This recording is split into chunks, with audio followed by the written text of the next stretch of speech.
सुनेत्रा पवार यांनाच राष्ट्रवादी काँग्रेसचे अध्यक्षपदी निवड करा, 30 आमदारांचे पत्र।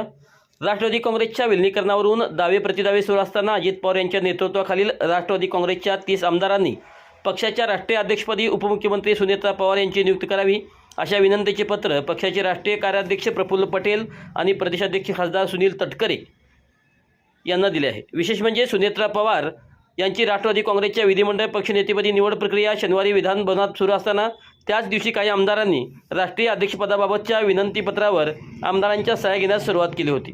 हे पत्र सोमवारी पटेल आणि तटकरे यांना पाठवण्यात आले होते।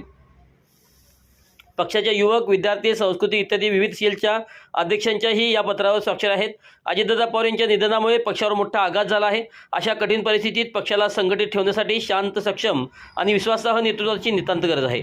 अत्यंत प्रतिकूल परिस्थितीत सुनेत्रा पवार यांनी उपमुख्यमंत्रीपदाची जबाबदारी स्वीकारून पक्ष आणि महाराष्ट्राप्रती आपली निष्ठा सिद्ध केली आहे। त्यांचा अनुभव, पक्षाशी असलेली निष्ठा आणि कार्यकर्त्याशी असलेले जिव्हाळ्याचे संबंध पाहता राष्ट्रवादी काँग्रेस पक्षाच्या राष्ट्रीय अध्यक्षपदासाठी त्या पूर्णपणे सक्षम आणि योग्य आहेत।